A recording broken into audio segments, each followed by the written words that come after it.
bonjour à tous et à toutes, ravie de vous retrouver pour ce nouveau web séminaire qui va donc traiter du fichier client aujourd'hui.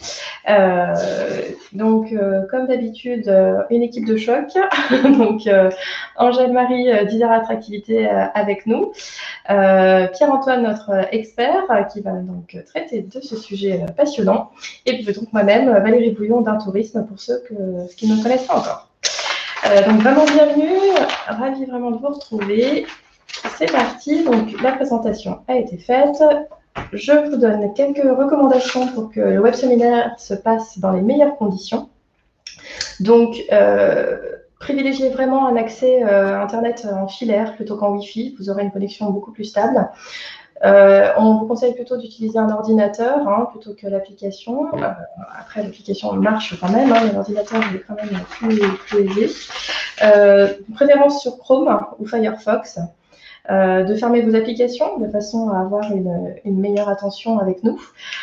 S'équiper d'un casque si vous en avez un, sinon vous avez les haut-parleurs pour bien nous entendre. Et puis un lieu calme également pour maintenir votre attention. Donc, en tant que participant, vous avez accès au son, à la vidéo, vous nous voyez, le chat, pour certains, vous avez déjà commencé à l'utiliser. Donc, bonjour à tous, tout le monde se salue, c'est parfait. Et donc, la rubrique questions pour nous transmettre vos interrogations, tout simplement. Ne vous inquiétez pas, on ne doit pas vous entendre et on ne vous voit pas non plus. Le fonctionnement également, donc on va vous présenter aussi la fonction sondage. Donc, comme à l'accoutumée, on va vous présenter 4 sondages cette fois-ci, tout au fil de la présentation. Donc, vous aurez une fenêtre qui vous sera présentée au milieu de votre écran et vous n'aurez plus qu'à répondre selon votre choix, selon les possibilités. Le chat donc est vraiment là maintenant pour converser, réagir entre vous, vous saluer avec ce nouvel outil. Et donc la rubrique questions va vraiment nous permettre de remonter vos questions à l'intervenant, sachant que nous avons décidé avec Pierre de les traiter au fil de l'eau. Aujourd'hui, nous n'attendrons pas la fin de la session pour traiter vos questions. Vraiment, n'hésitez pas à les poser et elles seront traitées en temps réel. Voilà. Et une chose aussi à savoir, si vous vous apprêtez à poser une question et que vous vous rendez compte qu'elle a déjà été posée, merci de ne pas la compléter à nouveau, mais plutôt de liker celle qui a déjà été présentée. Comme ça, ça nous donne un petit peu de poids à la question et ça nous donne finalement un ordre de priorité pour la traiter. Voilà, donc bien privilégier le module questions et le module chat pour parler entre vous et vous saluer. La démarche tous sur le web. Je laisse la parole à Angèle. Bonjour à tous et bienvenue dans ce web séminaire. Alors, donc petit rappel pour la démarche tous sur le web. Donc, c'est un dispositif d'accompagnement qu'on a conçu avec mon collègue Johan Pinturo en réfléchissant par étapes. Donc là, vous voyez la première étape sur les incontournables, qui est une fiche Google My Business ou TripAdvisor. Avoir un bon site web, développer ses ventes sur le web, développer ses ventes par la relation client et enfin la dernière étape sur développer ses ventes via les médias sociaux.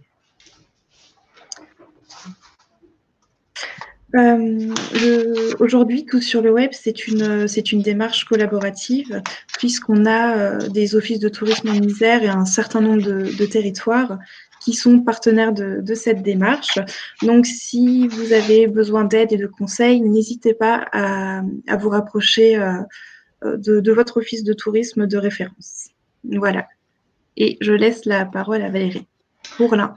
Merci Angèle. Donc effectivement, l'Union fait la force est aussi d'actualité dans l'Ain chez nous. On a aussi une démarche collaborative. Donc vous voyez vos contacts privilégiés que vous pouvez avoir dans vos offices de tourisme qui sont donc des ANT, des animateurs ou animatrices numériques de territoire, donc comme moi, et qui peuvent vous aider pour toutes vos questions sur le numérique. Le programme 2020, donc là, on vous a récapitulé tout ce qu'on a fait sur le premier semestre, ce qui était prévu. Et donc, on est en train de travailler avec Angèle et Johan sur le deuxième semestre. On a aussi déjà une date qui est calée sur les diagnostics de site internet fin octobre. Et on est en train de travailler sur les autres sujets pour le deuxième semestre. Donc, voilà. Donc, tous ces sujets qui ont été traités sur le premier semestre, bien sûr, les replays sont à votre disposition questions sur simple demande. Il vous suffit de nous envoyer un mail et on vous envoie avec plaisir le lien replay. Voilà. Écoutez, on a fini de vous présenter la démarche. Comme d'habitude, après le web séminaire, vous recevrez le support et le lien vers le replay. Donc, n'hésitez pas à poser vos questions dans la rubrique dédiée. Et puis, on vous souhaite un très très bon web séminaire et on donne la parole à Pierre. Merci. Voilà, merci. Merci à toutes les deux pour la présentation. Je vais juste te laisser passer sur ma présentation, du coup, comme ça on va pouvoir switcher. Je vais pouvoir me présenter à mon tour. Je pense que si vous êtes des habitués de ces web séminaires, vous me connaissez déjà. J'en ai déjà animé quelques-uns depuis l'année dernière. Donc aujourd'hui, on va parler fichier client, on va parler segmentation, on va parler RGPD. Je vais essayer de vous transmettre les bonnes pratiques, les bonnes idées, les bons outils, les bonnes méthodes pour faire de son fichier client une véritable force commerciale, comprendre qu'on n'est plus du tout dans une démarche de marketing de masse, mais on est plutôt vraiment vers l'ultra personnalisé, vers la compréhension du client et vraiment de proposer finalement des contextes, des communications qui soient le plus adaptés aujourd'hui au marché et aux attentes de vos clients ou de vos prospects. Alors, je me présente déjà pour commencer. Je m'appelle Pierre, mon nom de famille c'est Antoine. Ça va faire 9 ans. J'ai fêté mes 9 ans chez Logitourisme là au mois de mai, pendant la fin du confinement. Auparavant, j'étais chez Atout France qui est donc une antenne du ministère du Tourisme, quand il y en a un. Et donc, en fait, on s'occupait de la promotion de la France à l'étranger. Et moi, je m'occupais particulièrement de l'accompagnement des bureaux asiatiques, justement, dans tout ce qui était digital. Alors, avec pas mal de newsletters, de sites internet, d'organisation de campagnes en ligne, ce genre de choses. Et donc, depuis que je suis chez Logitourisme, je m'occupe essentiellement de la partie formation, de la partie web séminaire, et je travaille aussi sur des missions d'études qui concernent essentiellement le tourisme et le digital. Logitourisme, c'est aussi une antenne qui s'appelle Yata. Yata, c'est donc notre usine de fabrication, entre guillemets. C'est là qu'on va produire nos sites Internet. C'est aussi un moyen pour nous d'avoir aussi un pied dans tout ce qui est opérationnel et de mieux comprendre aussi le fonctionnement des outils de communication pour les professionnels du tourisme, même si l'objectif de Yata, c'est aussi de pouvoir proposer des services en dehors du tourisme, d'où cette volonté aussi de dissocier Logitourisme qui est plutôt orienté sur le conseil et la formation, et Yata qui est plutôt, on va dire, orienté vers tout ce qui va être création de sites internet, reportage photo, etc. Voilà pour les petites présentations. Donc Valérie l'a expliqué, on fera, je pense, des pauses. J'ai demandé à Valérie de m'interrompre. Vous allez voir, pour ceux qui me connaissent, je parle énormément, je suis bavard. J'ai tendance à ne pas respecter les horaires. Aujourd'hui, je vais essayer de finir un peu avant 3 heures, qu'on ait le temps, voilà, de clôturer. Je pense que c'est important aussi la ponctualité. Mais voilà, je m'emballe beaucoup et j'aime ce que je fais, donc j'ai vite tendance à peut-être rajouter des phrases de trop, mais voilà, je vais essayer d'être le plus clair possible et je vais essayer de vous convaincre d'organiser, de structurer, de segmenter votre fichier client, de le qualifier, mais surtout de l'enrichir d'informations utiles qui vont répondre à des objectifs concrets. Je vais essayer de vous donner de la méthodologie et des bons conseils pour vous lancer dès la fin de ce web séminaire et peut-être justement utiliser les données déjà existantes ou alors partir à la recherche de nouvelles données pour rattraper peut-être le retard. Vous faites probablement partie des professionnels fortement impactés par la crise sanitaire. Et tout ce que je vous souhaite, c'est justement d'identifier de nouveaux leviers commerciaux pour vite rattraper le retard et laisser peut-être les semaines difficiles derrière nous et regarder de l'avant avec un calendrier bien rempli. Allez, on est parti. Et on ne peut pas parler de fichiers clients sans tout de suite parler de données personnelles. La France a toujours été en avance, en tout cas parmi les premiers pays du monde, à être très vigilant sur la protection des données. Pays des droits de l'homme, etc., évidemment. Mais aujourd'hui, on s'aperçoit qu'en étant sur le web ou même ailleurs, hein, en fait, les marques s'appuient aujourd'hui sur les connaissances dont elles disposent pour commercialiser. Ça existe depuis la nuit des temps. Hein. Je veux dire, le concept de carte de fidélité, par exemple, on est vraiment dans cette idée-là, c'est collecter des données personnelles sur ces acheteurs pour mieux les comprendre et finalement mieux les orienter vers des achats futurs.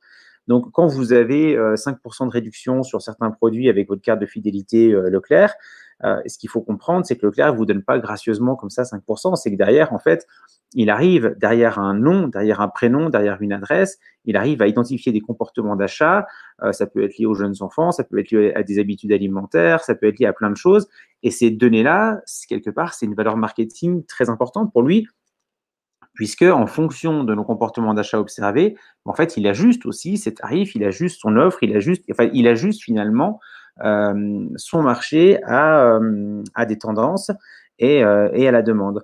Donc, les données personnelles existent depuis la nuit des temps et on s'aperçoit finalement que aujourd'hui, beaucoup d'entreprises les utilisent, pour ne pas dire toutes les grandes entreprises les utilisent, mais quand on a une petite structure de quelques salariés ou même parfois quand on est tout seul, on a une très mauvaise gestion de ce fichier client. On rencontre des difficultés pour fidéliser, pour comprendre les besoins. Donc, c'est ce que je vais essayer de vous expliquer aussi à travers la sécurité de ces données personnelles. Et je vais surtout aussi vous donner les règles à respecter parce que je voulais en venir là aussi, c'est que il faut respecter la propriété finalement, enfin le regard que peut avoir une entreprise sur des données qui nous appartiennent. Et c'est pour ça aussi que le RGPD, donc le règlement général des données personnelles, a été mis en place en 2018 pour justement veiller à davantage de protection. Et on en a beaucoup reparlé à la fin de la crise sanitaire avec cette application Covid+, je crois, qui justement était un petit peu dans les débats en disant, voilà, est-ce que cette application respecte nos données personnelles? Est-ce que cette idée finalement d'être suivi en temps réel respecte aujourd'hui les libertés fondamentales qui sont les nôtres? Donc voilà, je vais essayer en tout cas de vous éclairer et surtout de vous donner les éléments essentiels pour respecter justement cette réglementation. Alors, on va commencer par le premier sondage. Donc, est-ce que vous avez déjà collecté et stocké des informations personnelles sur vos clients? Je ne vous donne pas encore la définition des informations personnelles, mais est-ce que vous avez quelque part, voilà, sur un calepin, sur un fichier Excel ou carrément dans votre logiciel de compta, est-ce que vous collectez des informations personnelles liées à vos clients? Alors, je pense que vous voyez le sondage. Oui, il commence à me répondre. Voilà, tu as accès aux résultats, c'est bon? Ouais, je vois 80. Ouais. Ah, au début, vous étiez nombreux et là, ça s'équilibre un petit peu. Voilà, on va laisser quelques instants pour que tout le monde ait le temps de répondre. Voilà, je crois que ça bouge plus tellement.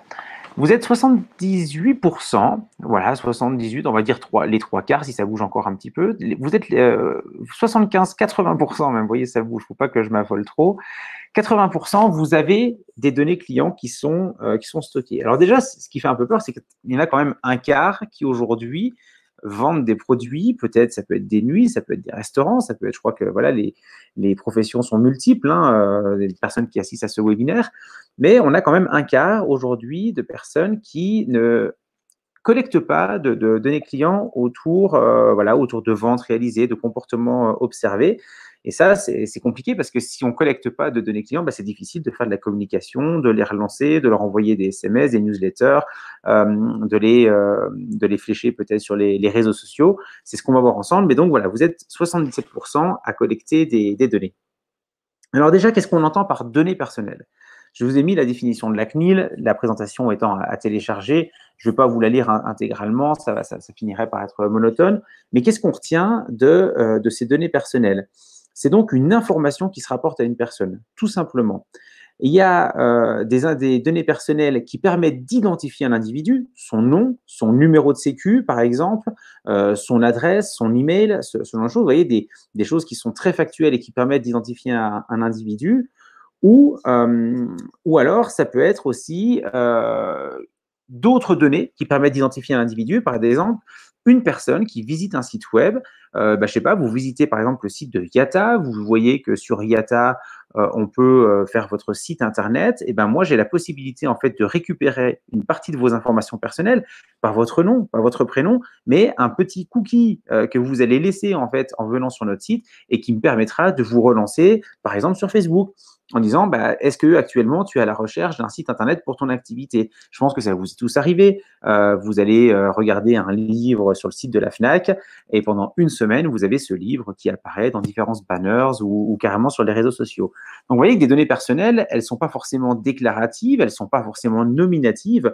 Les données personnelles, c'est finalement toutes les données qu'on peut laisser ici et là à travers ses achats, à travers de la consultation web, à travers pas mal de choses. Voilà donc pour ce que je voulais dire. Et évidemment, les entreprises, elles cherchent à croiser un maximum ces données pour justement identifier des segments d'individus avec des comportements d'achat communs. C'est-à-dire que si on observe par exemple mon comportement d'achat, je ne sais pas, dans le cadre de ma famille, de mes enfants, etc., si on arrive à bien comprendre le comportement d'achat de Pierre-Antoine, il y a de fortes chances qu'il y ait des individus similaires qui aient exactement les mêmes comportements d'achat. Et ce qu'on va chercher avec les données personnelles, c'est justement d'essayer d'identifier les personnes qui ont les mêmes comportements d'achat que les miens. Et puis évidemment, moi en priorité, on va essayer de me vendre un maximum de choses, un maximum de produits, parce qu'on aura compris justement où se situent mes besoins et mes envies. Quelques exemples de données personnelles. Évidemment, des coordonnées, ça peut être un historique d'achat, un historique de navigation, un historique d'intérêt. Si je suis un office de tourisme, par exemple, et que je propose vous savez, un chatbot, il y en a de plus en plus maintenant sur les sites internet. Vous avez une petite pop-up comme ça qui apparaît en bas à droite souvent et qui vous dit voilà, est-ce qu'on peut vous aider? Alors on dit oui, je voudrais venir visiter, par exemple, le haut budget. Et donc, ces informations-là, on pourrait très bien les stocker. On pourrait très bien demander à la personne, avant même de poser sa question, de laisser un nom, un email, etc. Et vous voyez qu'on serait déjà dans les données personnelles. Pourtant, la personne n'a rien acheté. Elle ne nous a pas tellement posé de questions. Mais on est déjà dans une démarche, finalement, de relance marketing. Et c'est ce qu'on appelle dans le marketing aujourd'hui un leads. C'est-à-dire qu'en fait, c'est juste une personne qui a manifesté à un moment donné un intérêt. Et on dit qu'une fois qu'on a un lead, en fait, il ne faut plus le lâcher jusqu'à la conversion finale, c'est-à-dire l'achat. Ça veut dire que l'office, du moment où il arrive à acquérir des leads avec le chatbot, par exemple, son objectif, c'est de ne plus lâcher ce client jusqu'à ce qu'il signe, entre guillemets, un bon d'achat ou un bon de commande pour venir dans le haut budget. Des données géographiques, démographiques, sociales, des données sur la vie professionnelle, sur les passions, les habitudes, les valeurs, les croyances, des comportements observés ou des comportements analysés. Les données personnelles sont issues finalement de ce qui compose votre vie et vos envies et vos achats, en gros, si je dois résumer. Alors attention, parce que depuis la réglementation de 2018, on identifie deux types de catégories de données. Il y a les données qui sont classiques, votre nom, votre adresse, etc. Mais il y a aussi ce qu'on appelle des données sensibles. Et ça, c'est très important parce qu'aujourd'hui, vous n'avez pas le droit de collecter des données sensibles si vous n'êtes pas autorisé à le faire. Un hôpital, par exemple, a bien évidemment le droit de collecter des informations de santé parce que c'est d'intérêt public, parce qu'il y a une déclaration auprès de l'État, etc.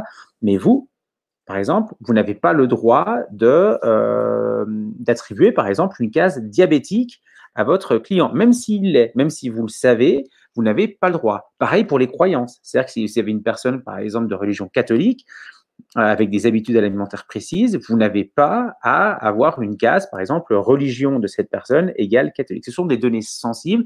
Il faut être très vigilant. Et les sanctions sont assez importantes puisqu'on part du principe que ces données sensibles, ça va trop loin d'un point de vue marketing, c'est trop intrusif si vous voulez, et les entreprises n'ont pas à surfer sur ces données-là. Et quelque part, c'est aussi logique parce qu'elles pourraient valoir de l'or, ces données. Imaginez que vous êtes, par exemple, je sais pas, vous avez un hébergement qui propose des cures thermales spécialement peut-être pour les diabétiques. Je ne sais même pas si ça existe, je me lance dans un exemple là. Et tous les ans, vous avez des curistes. Mais ça veut dire que demain, vous pouvez aller revendre à un laboratoire pharmaceutique privé un fichier client composé de diabétiques et lui, il va pouvoir effectivement aller peut-être vendre des produits spécifiques. Enfin, vous voyez, ça va assez loin. C'est-à-dire que vous collectez des données. Souvent, en fait, vous avez l'impression de faire de mal à personne parce que c'est que pour votre business et quelque part, c'est que pour leur intérêt. Mais ce qu'il ne faut pas oublier, c'est que les données personnelles, elles s'échangent, elles se vendent, elles se monnaient très, très cher. Et quelque part, vous auriez le droit de les monnayer, ces données. Si votre client est informé que vous avez des partenaires avec qui vous souhaitez travailler, vous savez, cette fameuse case à cocher, j'autorise la marque et ses partenaires. Et derrière le mot ses partenaires, on ne sait pas du tout qui c'est. Ça peut être Amazon, ça peut être Facebook, ça peut être Google, ça peut être n'importe qui, puisqu'on ne sait pas qui sont les partenaires. Et le mot partenaire, c'est un mot général pour dire tu viens en gros d'accepter le fait que tes données m'appartiennent, mais que je puisse aussi les vendre à plein de personnes. Voilà, soyez vigilants sur un point, les données sensibles, on ne les stocke pas, on ne les monnaie pas. Alors, comment on fait? Hop, j'avance un petit peu. Comment on fait, par exemple, dans le cas des cantines scolaires? Dans le cas des cantines scolaires, on ne dit pas qu'un enfant est diabétique, on ne dit pas qu'un enfant est musulman, par exemple. On va parler de contraintes alimentaires. Voilà, des contraintes alimentaires et on énonce les différentes contraintes. Et normalement, si vous avez des enfants, analysez les formulaires qui vous sont demandés en début d'année, comme nous, comme tous les parents. Normalement, en aucun cas, on vous demandera est-ce qu'il y a des croyances quelconques, etc. Normalement, ça n'a aucun lieu, enfin, en aucun cas, ça doit être demandé. Parfois, pour les informations de santé, c'est un petit peu plus compliqué parce que là, effectivement, on est quand même dans l'intérêt public. Il y a des cas particuliers. Il y a aussi des enfants qui sont suivis médicalement dans le cadre de visites périodiques, etc. Mais si vraiment on en reste, si c'est une simple cantine scolaire, etc., elle n'a pas à connaître, j'ai presque envie de dire, les problématiques de maladie d'un individu. Mais on parlera plutôt de contraintes alimentaires. J'imagine bien qu'un certain derrière leur écran se disent « Ouais, mais attends, si le gars il est allergique à la cacahuète, il faut quand même bien que l'établissement le sache. » Ben oui, mais on parlera de contraintes alimentaires.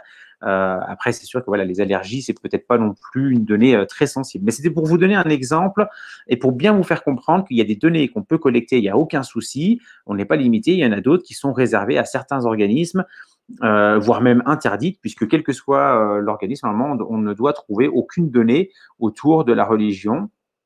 Et d'ailleurs, Facebook a dû mettre à jour notamment ses critères de segmentation, puisqu'il y avait des critères autour de la religion. Et si vous vous souvenez bien, dès 2007, lorsqu'ils nous demandaient de créer notre compte, ils nous demandaient à quelle religion on appartenait. Et ça, normalement, c'est peut-être toujours le cas, mais en tout cas, on ne peut pas faire de segment marketing autour, par exemple, d'une population catholique. Allez, j'avance un peu comme d'hab, je parle trop. Les données à caractère personnel et la nécessité de les protéger. Donc, vous possédez des données sur vos clients et il faut vous poser les bonnes questions. À quoi ça sert, par exemple, de prendre l'adresse postale de votre client? Ce que vous faites quasiment systématiquement. On le faisait avant parce qu'en fait, on envoyait des factures parfois. Mais si j'ai simplement envie de savoir de quelle région il est, un simple code postal suffirait. Et ce qu'il faut comprendre aussi, c'est qu'aujourd'hui, on est très vigilant sur le fait de laisser ses coordonnées. Quand on fait des tests pour remplir des formulaires, vous savez, par exemple, il y a des personnes qui sont payées pour récupérer des fichiers clients qualifiés, par exemple, pour changer ses fenêtres. Alors, certains vont téléphoner, il y en a d'autres qui vont faire de la publicité en ligne. Et ben, on s'aperçoit que plus un formulaire est long, plus le taux d'abandon est élevé. Ce qui est logique. Si on ne demande que l'email, on a un fort taux de réponse parce que ça va vite. Du moment où on ajoute des champs, en général, il y a un désengagement parce qu'en gros, on se dit, non, mais attends, il n'a quand même pas besoin de connaître toute ma vie pour me faire un devis pour des fenêtres. Mais voilà, c'est le compromis à trouver, c'est-à-dire qu'il faut suffisamment d'informations pour faire un devis qui percute et bien comprendre le besoin de la personne, et à la fois, il faut que le tunnel soit suffisamment court pour pas que la personne elle abandonne au milieu. Donc, posez-vous la question de quelles données avez-vous besoin? Quelque part, c'est peut-être plus important de connaître le cadre familial de votre client que son adresse postale, par exemple. Et pourtant, quand vous allez voir vos fichiers Excel, le premier truc qui apparaît, c'est nom, prénom, adresse. Donc, là aussi, on se pose les bonnes questions. Comment sont conservées ces données? Et alors là, c'est la grosse problématique. On en parlera après, mais il y a des outils aujourd'hui qui vous permettent de faciliter cette gestion. Le problème de ces outils, c'est qu'ils sont multiples. On peut gérer ces données clients dans son logiciel de compta, on peut gérer ses données clients dans un logiciel d'emailing, dans un logiciel de SMS. Certains parmi vous ont même un fichier Excel avec les données clients. Il y en a d'autres qui vont passer par un logiciel donc de CRM, mais plutôt de GRC, gestion relation client. C'est donc des outils qui gère finalement des fichiers contacts. Mais c'est aussi la difficulté que, voilà, que vous rencontrez, c'est que des données clients, vous en avez partout. Aujourd'hui, il faut les structurer, il faut organiser la collecte, il faut organiser la saisie pour qu'il n'y ait qu'une seule et unique interface avec toutes vos données clients. Et c'est ici que vous allez venir qualifier et enrichir les données. Mon client est-il informé que je conserve des données? Ah, je vois Valérie qui apparaît. Peut-être qu'il y a des questions. Oui, juste Lucie du camping, nous indique que l'adresse postale et beaucoup d'infos sur le client sont obligatoires pour la fiche. Ah mince, tu as coupé ton micro, Valérie, au moment où on avait la question. Pardon, c'est bon, on va y arriver à cette reprise. Donc, je disais, Lucie Negrerie du camping Oiselon à Pondin nous fait la remarque plutôt que l'adresse postale et beaucoup d'infos sur le client sont obligatoires pour la fiche police. Donc, il faut penser à tout au niveau des données. C'est clair, mais c'est tout à fait ça. C'est-à-dire que si l'information est obligatoire et nécessaire, bien évidemment qu'il faut la collecter. Je n'ai pas dit qu'il ne fallait pas collecter l'adresse, j'ai pris un exemple complètement standard, mais en tout cas, si déjà vous avez un objectif derrière une donnée personnelle que vous collectez, bien évidemment qu'il faut conserver cette adresse. Donc ça, vous avez entièrement, et Valérie, tu as bien fait de m'interrompre, comme ça on reste aussi dans le sujet.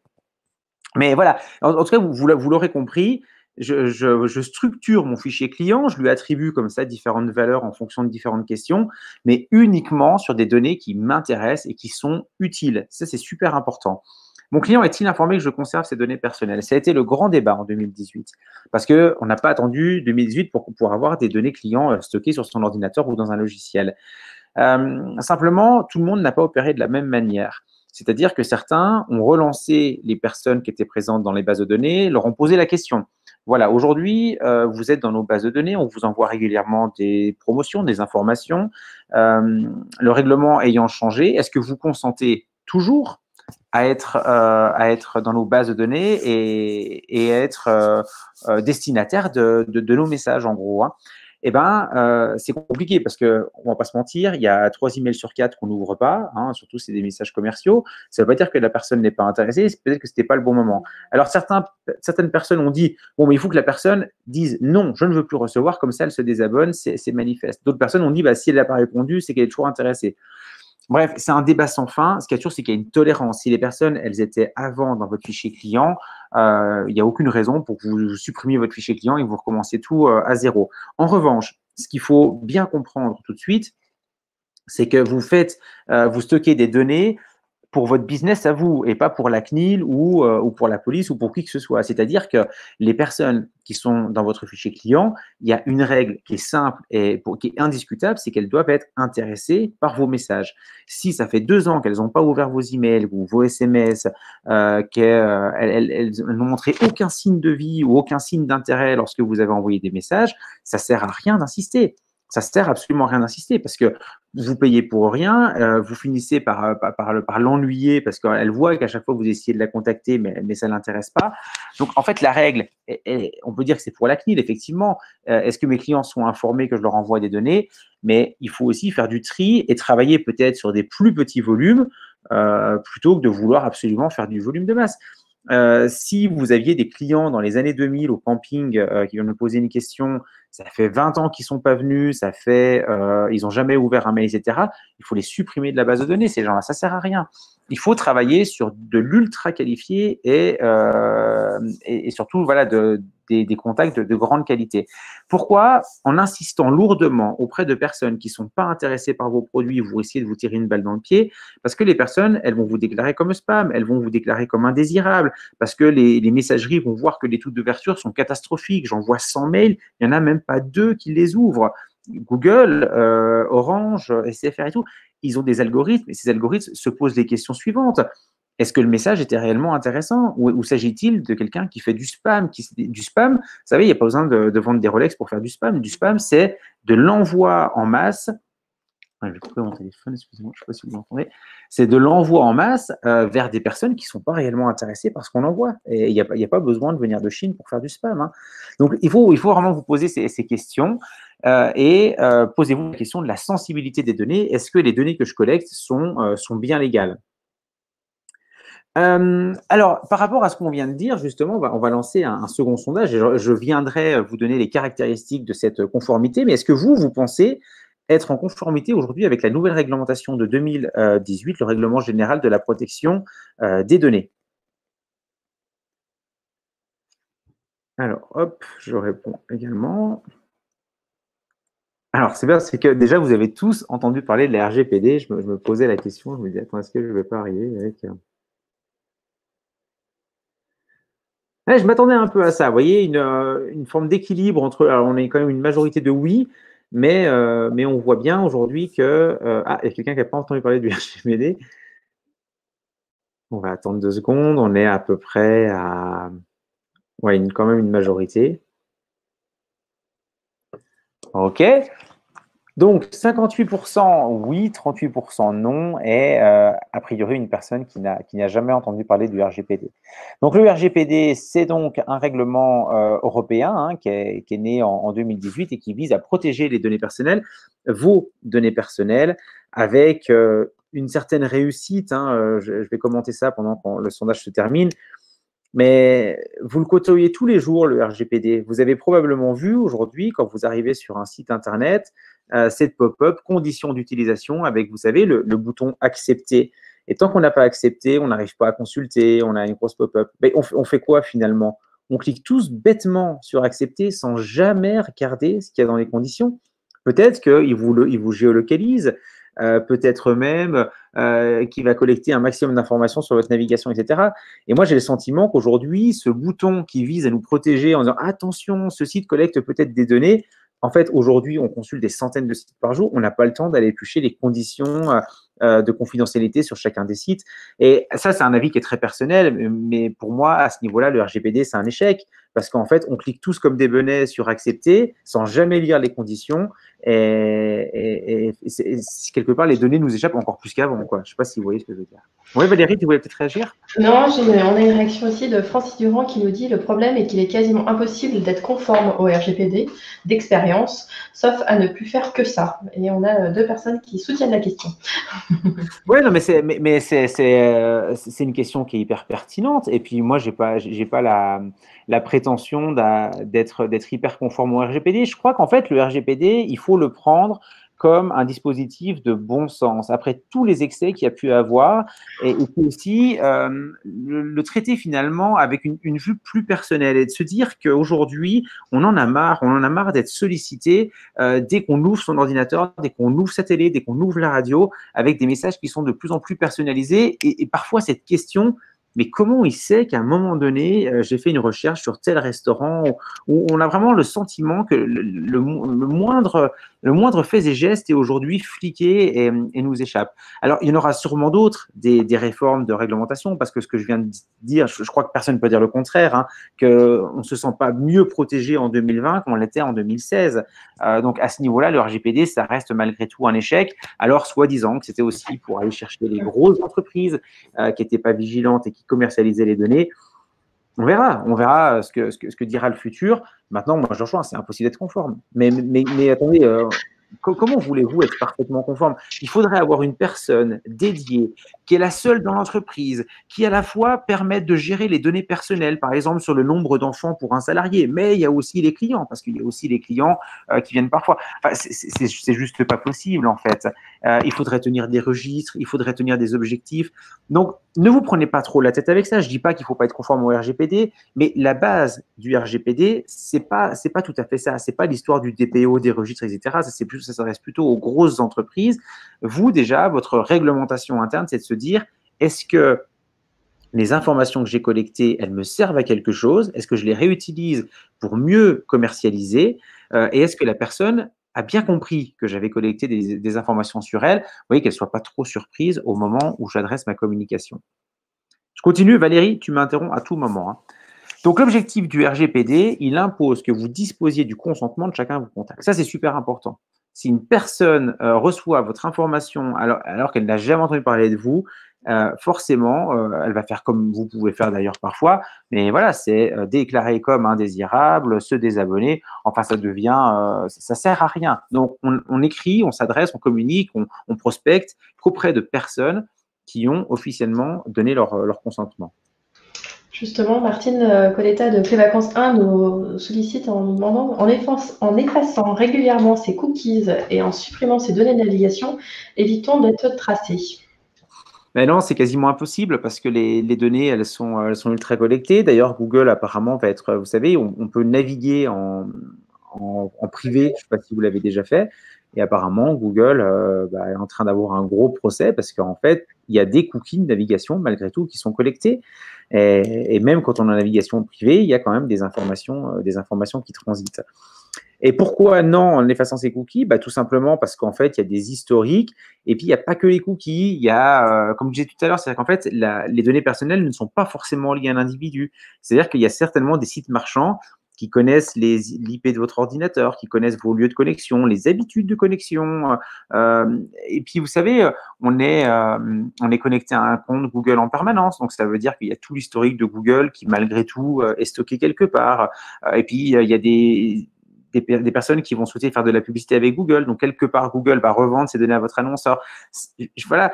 C'est pour ça, au travail, avec les techniciens, on souriait quand on entendait des personnes qui disaient « Non, je ne veux pas installer l'appli Covid ». Mais c'est trop tard. Le mal est fait. Je ne veux pas être trop alarmiste. Mais c'est une simple connexion Bluetooth. Et là, pour le coup, il n'y a pas d'identification nominative, etc. Mais je veux dire, mais si vous ne voulez en aucun cas être tracé, ça signifie suppression compte Google, ça signifie suppression compte Facebook, compte Apple, bien évidemment, plus de smartphone, navigation privée et encore quand ça veut bien fonctionner, c'est quasiment impossible. C'est quasiment impossible. Donc, du moment où on sera relié au grand compte, et voyez, si par exemple vous avez un téléphone Samsung, vous n'avez pas d'autre choix que d'avoir un compte Google. Il vous oblige à avoir un compte Google pour aller sur Google Play et avoir des applications. Donc, en fait, on est pris. Donc, l'application Covid+, je ne suis même pas sûr que le gouvernement soit vraiment meilleur que les autres pour aller interpréter les données personnelles. Et puis, le gouvernement, s'il veut des données personnelles, il en dispose d'une quantité infinie quelque part. Donc, je suis le premier à défendre les droits personnels, etc. Mais j'ai envie de dire, avec ou sans l'appli, vous savez, j'ai bien peur que le mal soit fait. Alors maintenant, on peut vivre avec, c'est-à-dire que c'est pas dérangeant en soi, c'est-à-dire que c'est que des personnes qui cherchent à vendre. C'est pas un cambriolage. Certains trouvent ça trop intrusif, mais l'idée, c'est toujours de mieux connaître les personnes pour mieux vendre. Mais c'est sûr que voilà, il faut accepter qu'il y ait des données qui transitent autour de notre personne un peu partout. Et si on veut éviter ça, faut débrancher la box, quoi, hein. C'est aussi simple que ça. Mais aujourd'hui, comment on peut vivre sans? C'est pas facile. Allez, le RGPD en 6 points. J'ai essayé de résumer, parce que j'aurais pu faire 3 webinaires sur le RGPD. Votre consentement pour communiquer vos informations doit être explicite. C'est pas une simple phrase, j'accepte de recevoir. Non, j'explique ce que j'envoie, je peux expliquer la fréquence. Plus vous êtes précis dans la petite case à cocher là, quand la personne s'inscrit, plus vous rentrez un petit peu en conformité. C'est un consentement qui est explicite. J'insiste sur le mot explicite. Attention, interdiction de précocher la case. La case est toujours décochée, c'est une action volontaire de l'internaute qui dit « Ok, j'accepte de recevoir les informations du camping, etc., etc. » Et voilà. Mais soyez précis parce qu'encore une fois, l'idée, c'est pas d'en dire un petit peu pour que la personne s'inscrive et qu'ensuite elle soit déçue, mais dites-lui concrètement ce que vous allez faire. Dites-lui, par exemple, que voilà, vous lui adresserez que quelques messages par an, c'est dans le cadre de promotion, donner de la valeur ajoutée aussi à vos actions de communication, mais le critère numéro 1, c'est le consentement. Voilà, on n'envoie pas des mails comme ça parce qu'il y a quelqu'un qui nous a parlé une fois. Non, on essaie de faire en sorte que la personne nous reconnaisse et soit, entre guillemets, d'accord pour recevoir ces informations. Les entreprises n'ont pas le droit de collecter, que ce qui est nécessaire. Posez-vous la question, de quoi j'ai besoin? Un client peut exiger à tout moment un export détaillé de ses données collectées. Pas facile, hein. Si demain, moi, j'appelle la chambre d'hôte, je dis, voilà, vous devez me fournir un export détaillé de toutes les informations que vous avez collectées sur moi depuis que je viens chez vous. Alors, c'est bien parce que parfois, on travaille avec des logiciels et un simple clic nous permet d'exporter les données. Parfois, c'est plus compliqué parce qu'on en a de partout. On a stocké des informations dans un classeur, on a stocké des informations sur Excel, puis on avait aussi envoyé quelques newsletters, puis on a aussi la personne sur les réseaux sociaux. C'est loin d'être simple. Et quand la personne disait tout à l'heure que c'est impossible, mais je partage complètement son avis. C'est-à-dire qu'en fait, on est sur quelque chose de complètement utopique et que c'est impossible pour une petite entreprise de se mettre en conformité totale. Mais ça, je pense que la CNIL le sait bien. Je crois que ce qui compte, c'est de montrer notre engagement et notre désir de pas être dans la sursollicitation et dans le respect des données personnelles de nos clients. Parce que finalement, si moi chaque année je vais au camping du côté des Dombes, par exemple, mais ça m'est égal de savoir que le camping il a conservé mon historique d'achat, de savoir que je viens toujours avec mes enfants, que j'aime bien les emplacements à l'ombre, que moi j'ai plutôt une grande tente alors qu'il me faut plutôt un grand emplacement, etc. Finalement, c'est tout bénef pour moi parce que ça veut dire que quand il va me proposer, il va me dire attention Pierre, tu devrais bientôt réserver ton emplacement parce que là on est bientôt full et si tu réserves pas maintenant, tu n'auras pas de place. C'est pas gênant en soi. Donc vous voyez qu'on accepte aussi de laisser des données personnelles si on s'identifie au produit et si on est intéressé par ce qu'on nous vend en gros. Donc, vous pouvez consentir seul au traitement de vos données à partir de 15 ans. Ça vaut aussi le savoir. Risque de sanctions élevées pour les entreprises. En tout cas, c'est ce qu'annonce la CNIL. La CNIL a dit dorénavant, c'est terminé. On ne fait plus n'importe quoi avec les données personnelles des utilisateurs. Ceux qui ne respectent pas ces données personnelles, qui les commercialisent, qui ne prennent pas soin de sécuriser les données, etc., auront de lourdes sanctions. Bon, 2 ans après, il n'y a pas eu encore vraiment de cas vraiment pour ainsi dire. Alors, il y a eu quelques redressements, mais rien pour l'instant de vraiment hallucinant. Allez, j'avance un petit peu. Donc, vous le savez probablement, vous devez rédiger une politique de confidentialité conforme au RGPD. Certains passent carrément par des avocats pour le faire, pourquoi pas, mais c'est sûr que c'est toujours des coûts supplémentaires. Moi, ce que je vous conseille, c'est d'aller déjà sur le site de la CNIL et vous pourrez télécharger des exemples. Les politiques de confidentialité, c'est exactement ce qu'on devrait lire, mais qu'on ne lit pas lorsqu'on arrive sur un site Internet. Maintenant, elles ne concernent pas que le site Internet, elles concernent l'ensemble de vos dispositifs, puisque on peut très bien avoir un fichier client sans avoir de site web, sans avoir de réseaux sociaux, sans avoir de mail à la limite. On peut très bien avoir un fichier client, prendre des notes et collecter des informations dans un cahier, c'est tout à fait possible. Bon, ça c'était pour la partie RGPD. Vous voyez que j'ai simplifié, mais alors à mort, pourtant c'est déjà 44, vous voyez, je parle trop comme d'hab. Mais les règles sont simples. Pour moi, c'est le consentement et la structure de vos données. C'est-à-dire que vous devez impérativement vous poser la question de quoi j'ai besoin. Si ça, j'ai pas besoin, voilà, j'insiste pas, c'est pas la peine de collecter ces informations. Alors, le fichier client, pourquoi? Parce qu'il a un objectif, ce fichier client. En fait, il en a 3 des objectifs. Premièrement, c'est fidéliser. Le fichier client, il vous permet de relancer un client qui est déjà venu et faire en sorte que ce client devienne un client fidèle. Fidèle, ça veut dire quoi? Ça veut dire revenir à la même période chaque année. Ou alors, si je vends, je sais pas moi, des saucissons, c'est essayer de faire en sorte que la personne, elle m'achète 3 saucissons par mois. La fidélisation, tout le monde comprend, il n'y a pas de souci. Un fichier client, il vous permet de rationaliser. Avec des informations clients, vous allez comprendre aussi où se situent les besoins. Et une personne qui est venue l'été, vous allez peut-être pouvoir la faire venir l'hiver, par exemple. Ou alors, une personne qui est venue dans le cadre d'un voyage d'affaires, je ne sais pas, moi, dans votre chambre d'hôte à proximité de Bourg-en-Bresse, peut-être que la personne va se dire, ou peut-être qu'elle vous le dira, oh bah tiens, je ramènerai bien ma femme pour un week-end, l'endroit est magnifique. Ah, très bien, c'est noté, je vais noter ça dans mon fichier client et je ne manquerai pas de vous relancer quand arriveront les beaux jours au mois de mai. La rationalisation, c'est ça, c'est essayer d'augmenter le ticket de la personne qui est déjà cliente chez nous. Et la reconquête, mais c'est tous les emails que vous avez à longueur de journée où on vous pose des questions. Quand c'est que vous pensez rouvrir? J'aurais aimé réserver cet été. Avez-vous de la place, des places disponibles? Ah ben non, mon cher monsieur, désolé, on est complet. Mais on ne jette pas l'email à la poubelle. L'email, on le met dans un petit coin. On explique dans son fichier client que cette personne était intéressée pour venir l'été. On essaye de donner encore quelques attributs à cette personne. Et cette personne, l'année prochaine, on ira et on la relancera. On essaiera en tout cas de la faire revenir. Vous comprenez bien que plus votre fichier client va grossir, plus vous allez pouvoir optimiser vos ventes. Si vous avez besoin, je mettrai un exemple tout à l'heure, mais si vous avez besoin, par exemple, d'augmenter vos tickets moyens cet été, très clairement, voilà, il va falloir rattraper le retard. Cet été, il faut que chaque semaine vendue soit au juste prix, quoi. Là, on peut plus se permettre de faire des prix cassés, sinon l'année est déjà catastrophique, mais là, ça sera la fin, quoi.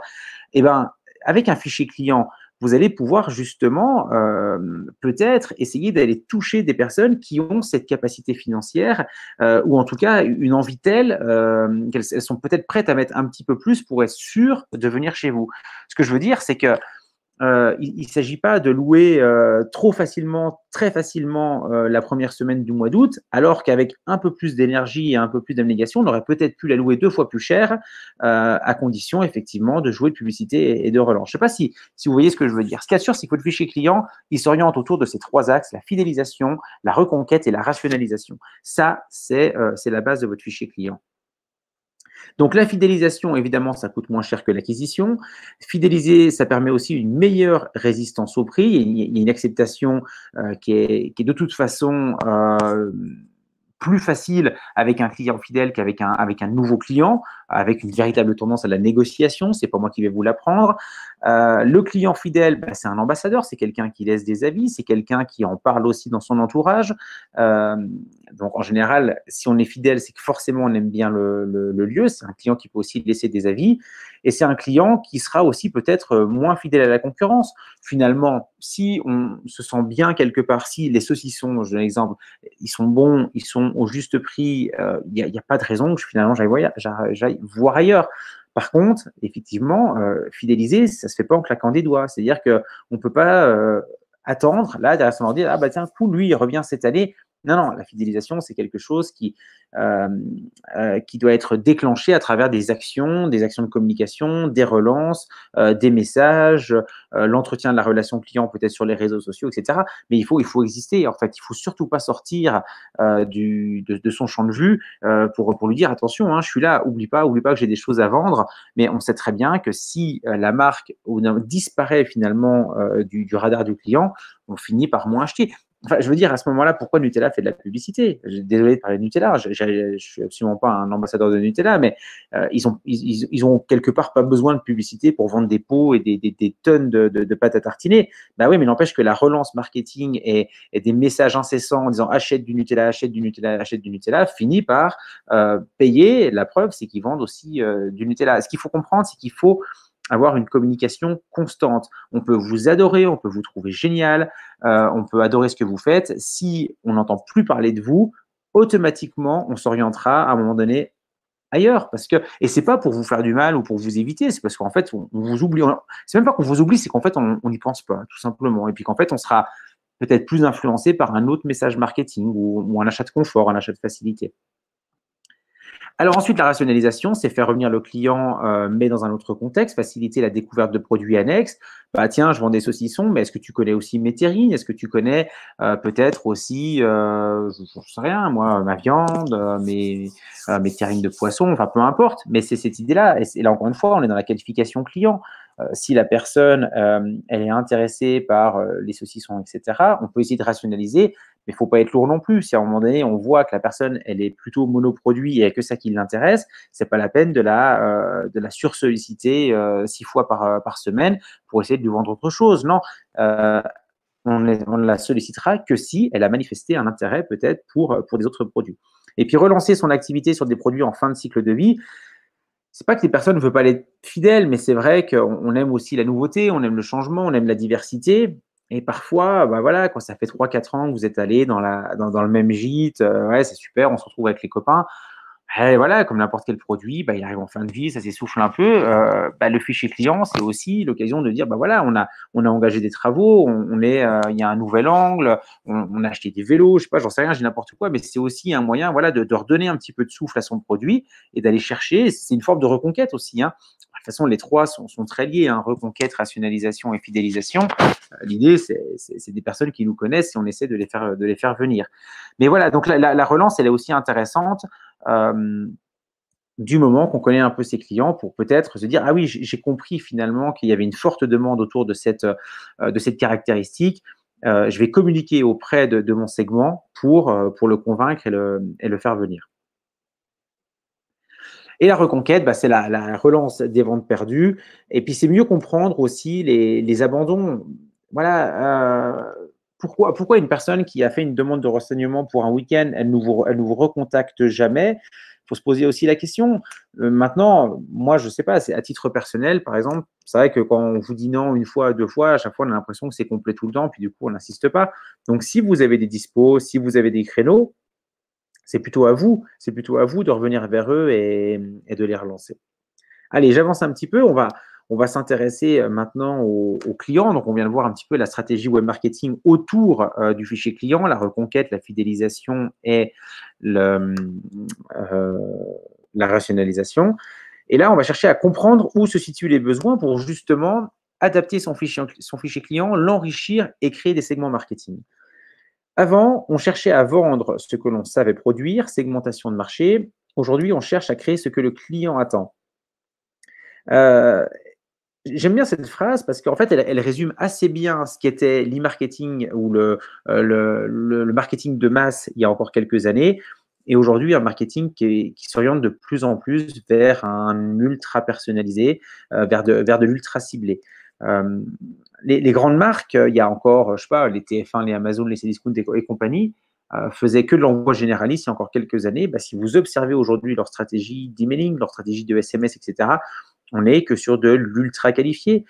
Si vous avez des enfants et que, je sais pas, vous allez chez Okaidi ou Oxybul, etc., c'est terminé. Vous ne recevez pas des newsletters avec tous les produits pour tous les âges, etc. Il y a des produits qui sont uniquement pour vos enfants au moment des anniversaires, au moment de Noël, au moment de leur fête.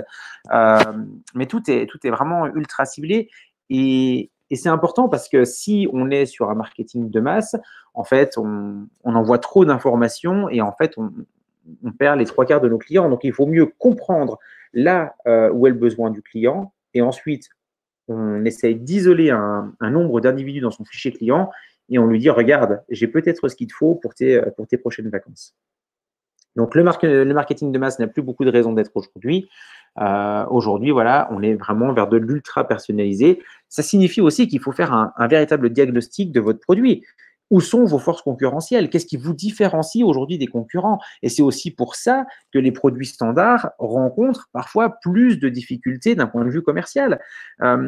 C'est aussi simple que les cabanes dans les arbres rencontrent un fort succès, se placent plus facilement d'un point de vue référencement naturel, parce qu'il y a ce côté nouveauté, il y a ce côté hors du commun, il y a des mots-clés qui sont spécifiques. Je ne dis pas du tout qu'une cabane dans les arbres, c'est mieux qu'une chambre d'hôte, mais c'est plutôt le côté différenciant qui fait que on arrive peut-être plus facilement à communiquer.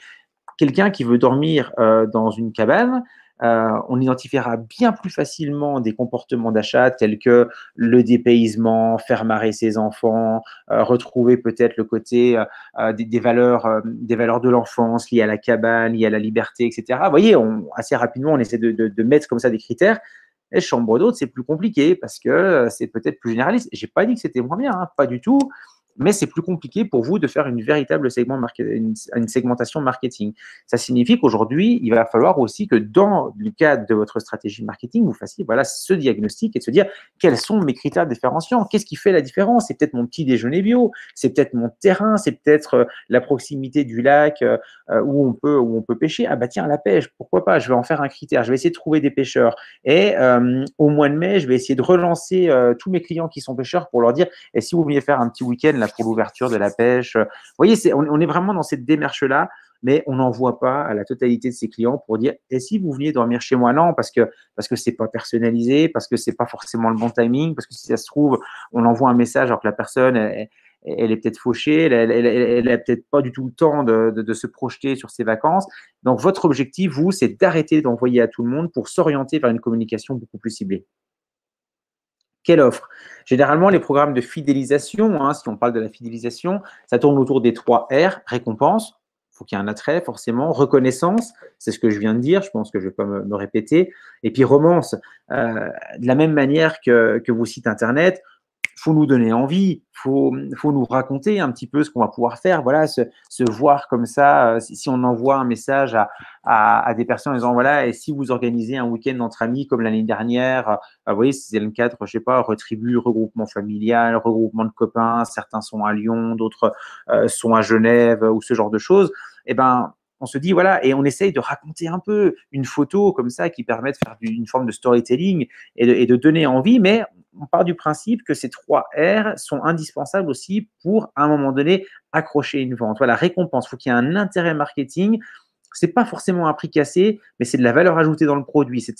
Je veux dire, peut-être de dire, voilà, on est au bord du lac et c'est l'ouverture de la pêche et vous pouvez pêcher. Voilà, on est peut-être déjà dans une forme de promesse. Donc, ça marche. La reconnaissance, l'identification, la personne, elle voit que vous avez ciblé son côté pêcheur et ça lui fait plaisir. Et la romance, vous lui racontez comme ça une histoire avec une belle photo ou un petit texte et ça peut fonctionner. La gestion de vos données clients, c'est le fruit d'une stratégie que vous devez établir en amont. Absolument. Quelles données ai-je besoin? Comment les utiliser? Les mettre à jour. Les données clients, c'est pas allez, tiens, je vais mettre à jour un coup mon fichier client. C'est au quotidien. Au quotidien, quand vous avez des contacts, des prospects, des clients, des ventes qui sont réalisées, c'est une mise à jour permanente. Plus votre fichier client sera dense, aussi bien en quantité qu'en qualité, plus vous allez pouvoir l'exploiter pour aller faire des démarches commerciales. Si votre fichier client n'est pas à jour, si vous surfez finalement sur des données qui vieillissent, ça ne fonctionnera pas. C'est un exemple que je donne aussi assez souvent. J'ai donc des enfants, je crois que je l'ai dit, et il y a des marques comme Oxybul qui suivent l'âge de mes enfants, qui suivent l'anniversaire de mes enfants. Ça veut dire que j'ai toujours une communication de la part d'Oxybul en temps réel et une communication qui est ultra personnalisée. Ça marche ou ça marche pas, mais n'empêche qu'ils sont là toujours au bon moment. Et à contrario, j'ai d'autres sites internet sur lesquels j'ai par exemple pu acheter du matériel de puériculture qui continuent à m'envoyer des emailing. Mais ne croyez pas que j'ai un enfant qui a 9 ans, ne croyez pas qu'à un moment donné, il faudrait qu'ils arrêtent de m'envoyer de la publicité pour la puériculture. Là, je veux dire, les enfants en bas âge, ça dure qu'un temps, quoi. Enfin, il faut aussi adapter son fichier client en fonction des données collectées. Et pourquoi? Parce qu'en fait, ces personnes-là, elles envoient des mails, des mails, des mails. Quelles que soient les conditions qui ont pu évoluer avec le temps, il n'y a aucune considération client. Et vous voyez, c'est contre-productif. Parce que si un jour, j'avais un nouvel enfant, je ne suis pas sûr que je passerais par celui qui m'a envoyé des mails pendant 9 ans pour essayer de me vendre un cosy. Donc, c'est là où il faut faire les bons choix et être au bon endroit au bon moment. Et comment trouver le bon timing pour établir un contact, une relance? Suis-je capable de mettre en œuvre une stratégie dans le temps? Comment organiser la collecte, la saisie, la structure? C'est vrai que c'est compliqué, je vous l'accorde, mais si on prend le temps de le faire, c'est derrière des économies de publicité, des économies de reconquête, des économies de partenariat. C'est aussi une forme d'autonomie que vous allez pouvoir retrouver avec un objectif, c'est peut-être d'atteindre un taux de fidélisation de 30, de 40, peut-être même de 50%, à condition évidemment d'avoir le bon fichier client. De toute façon, je ne vous l'apprends pas, hein, je veux dire, des fichiers clients, ça se monnaie des milliers d'euros. Et excusez-moi. Ça se monnaie des milliers d'euros et un bon fichier client vous garantit d'avoir un business efficace. Alors, on continue et on va parler des personas. Voilà, là je glisse petit à petit mes données, mes infos sur les données clients. On parle maintenant du persona. Le persona, il est assez simple à comprendre. C'est votre cible marketing, mais de manière plus précise, c'est un profil d'un ensemble d'acheteurs types. Par exemple, un persona, c'est Paul Couturier, 38 ans, il est cadre à Lyon. Il est marié, il est père de 2 enfants de 5 à 8 ans. Il travaille beaucoup, ses vacances sont fixes et de toute façon, avec Paul, c'est pas compliqué, il a toujours les 3 premières semaines d'août. C'est comme ça depuis 20 ans et ça ne changera pas tant qu'il sera dans la même boîte. Lui, les critères déterminants, c'est quoi? C'est la terrasse et le barbecue. Lui, là-dessus, il est intransigeant. Toute l'année, il est dans ses bureaux là, du côté de, je sais pas moi, de Confluence à Lyon, et lui, il veut se mettre au vert l'été. Hein. Ça, il est intransigeant là-dessus. Il veut que les enfants puissent jouer parce que voilà, il veut aussi, il est un petit peu culpabilisé par le fait de beaucoup travailler, donc il a envie aussi d'offrir à ses enfants ce qu'il y a de meilleur. Donc il veut que ça renvoie un petit peu du lourd pour ses enfants. Il veut une maison bien équipée, il veut aussi faire plaisir à sa femme avec voilà des grands espaces pour se reposer, pour bouquiner, pour se détendre, etc. Il aime bien avoir des producteurs locaux à proximité parce que Paul, il n'a pas le temps de cuisiner le reste de l'année, mais quand il est en vacances, il aime bien comme ça, il aime bien faire le barbecue, il aime bien se lancer dans des plats, aller sur Internet, etc. Vous voyez que je sais pas, il y a une forme de caricature, je vous l'accorde, mais il y a aussi beaucoup de valeur finalement, beaucoup de valeur et beaucoup d'attrait derrière ce produit. Donc, si vous arrivez à créer un segment autour de ce profil, oui, j'attends une seconde. Donc, si vous arrivez à créer un segment autour de ce profil, le comportement de Paul, il va se répéter. Des Paul, il y en existe des milliers finalement. Il y en existe des milliers.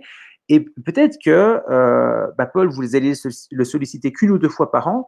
Par contre, Paul, lui, il a peut-être une capacité financière. Il est capable de mettre peut-être le tarif le plus élevé de la semaine de l'année, parce que c'est la première semaine d'août. Lui, il est capable. Et puis en plus, vous savez qu'il adore votre produit. Vous savez qu'il est vraiment bien chez vous.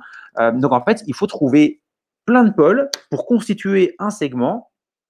Et ensuite, à chaque fois, attaquer ce segment pour essayer de vendre le plus cher possible les 2 ou 3 premières semaines d'août. Comment vous collectez les données? Alors, j'ai un peu spoilé mon slide, mais c'est pas grave. Il y a deux méthodes. Il y a les données qui sont déclaratives. C'est un coup de téléphone, c'est un email, c'est un formulaire qu'on remplit, c'est des données qu'on peut échanger même verbalement, mais il y a aussi des données comportementales, c'est-à-dire que, par exemple, on peut très bien, dans son fichier client, dire que Paul, il a des enfants. On n'a pas besoin de poser la question à Paul, vous avez des enfants? Vous avez bien vu qu'il avait des enfants. Il est venu avec, vous avez bien vu l'âge des enfants. Donc, il y a plein de choses que vous pouvez aussi noter, collecter.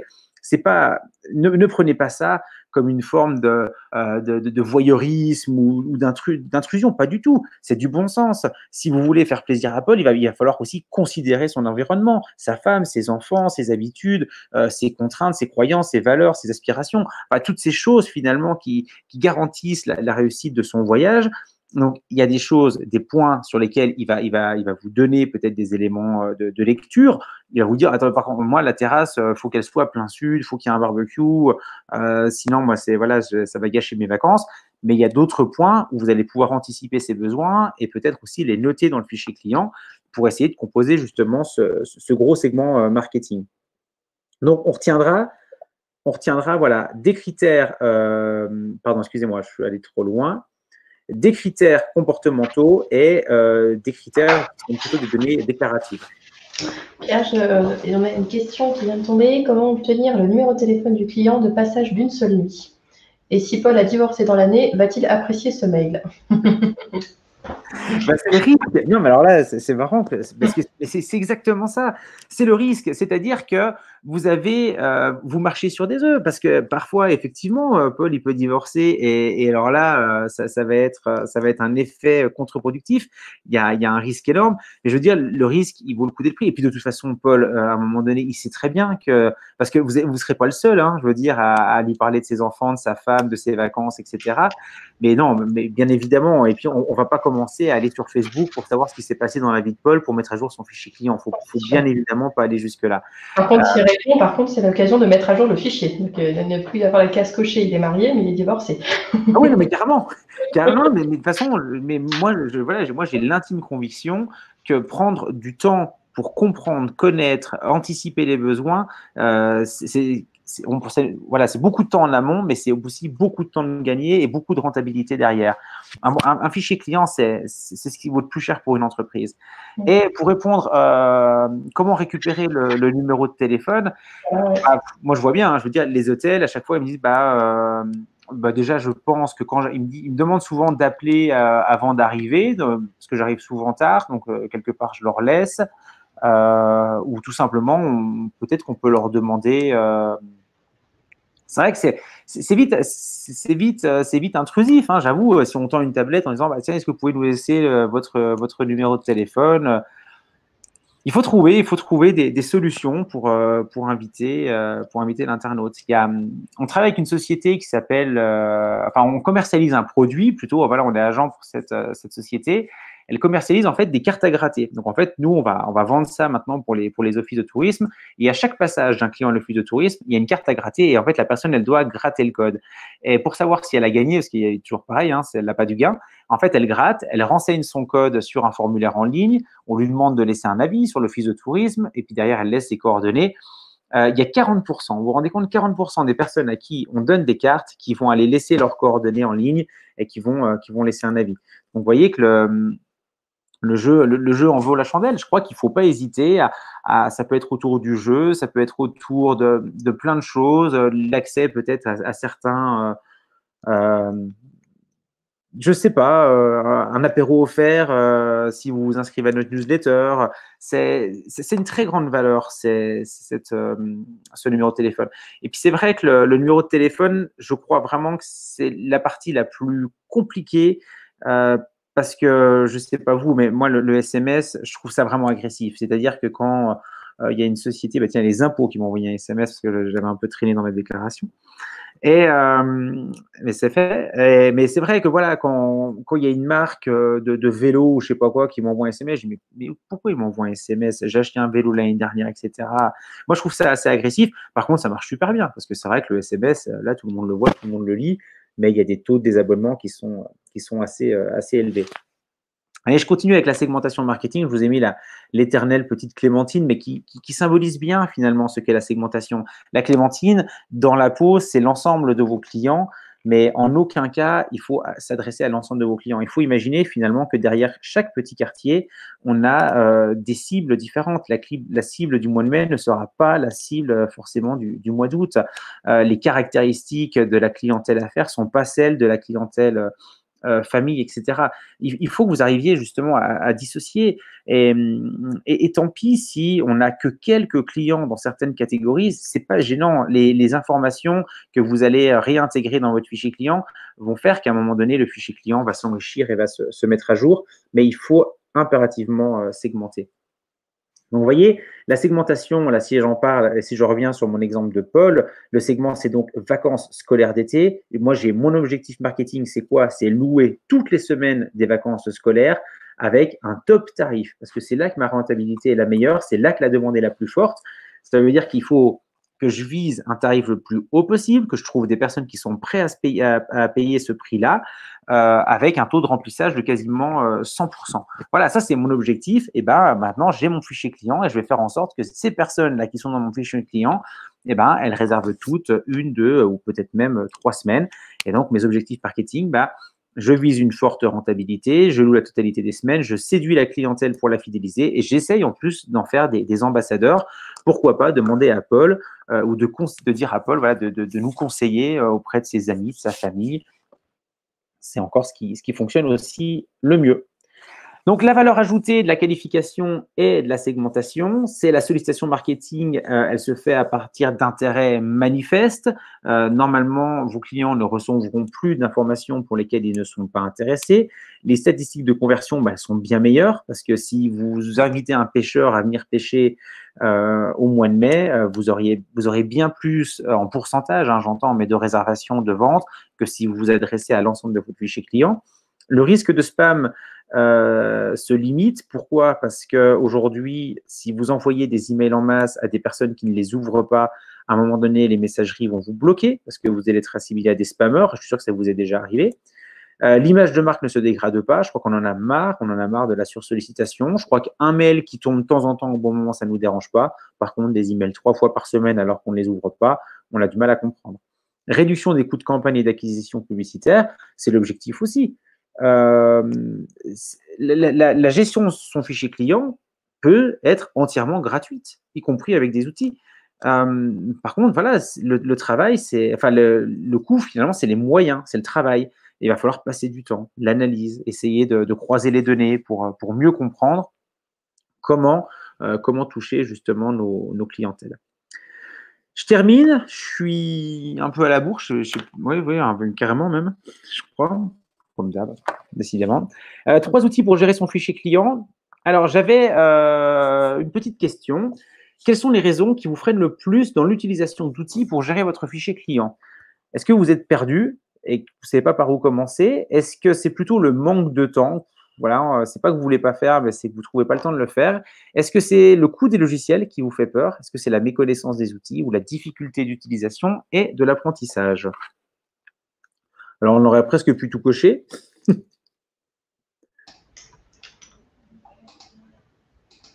Donc, à vos votes dans la rubrique sondage. Vous avez la possibilité de cocher plusieurs réponses aussi. Vous pouvez à la fois, par exemple, avoir manqué de temps et le coût des logiciels peut être un facteur.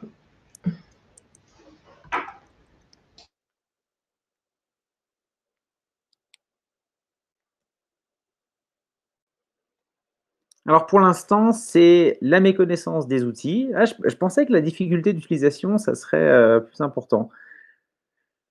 Et puis finalement, je suis perdu à égalité. Donc, on a quand même une domination sur le temps. Et voilà, j'allais dire le temps, ça m'étonne quand même qu'il y ait aussi peu de personnes, parce que c'est souvent ce qu'on me dit en formation. La méconnaissance des outils. J'assimile, enfin, pour moi, c'est la relation client et c'est comme la réponse aux avis. Je crois qu'il faut impérativement intégrer cette dimension-là dans votre quotidien, dans votre temps de travail, de la même manière qu'il y a des tâches répétitives telles que l'accueil, l'organisation de la maison, le ménage, etc., la vente. Ben non, voilà, la gestion de son fichier client, c'est aussi une donnée à intégrer quasiment quotidiennement, hein. Je crois que c'est important parce que si vous attendez, vous accumulez les tâches et effectivement vous avez un mois de contact client à traiter dans votre fichier client, ah ouais, non, mais là c'est sûr que c'est. Puis il y a plein de choses que vous oubliez. Vous savez, quand vous appelez un palace, tiens, par exemple, j'aime bien cet exemple, vous appelez un palace parisien, avant même que le téléphone, avant même que la personne ait décroché, il y a, si bien sûr vous avez votre numéro qui s'affiche, il y a la fiche client qui s'affiche. C'est-à-dire que la personne, avant même de décrocher, elle sait qui appelle. Ça, c'est pas une nouveauté, vous le savez aussi. Mais par contre, il y a tout le fichier client qui apparaît derrière. Ça veut dire que si le palace pour une réservation pour un restaurant étoilé, il va voir, par exemple, que Madame Martin, elle est plutôt poisson, qu'elle est déjà venue l'année dernière à la même période, qu'elle est venue avec son petit chien qui s'appelle Médor, je dis n'importe quoi.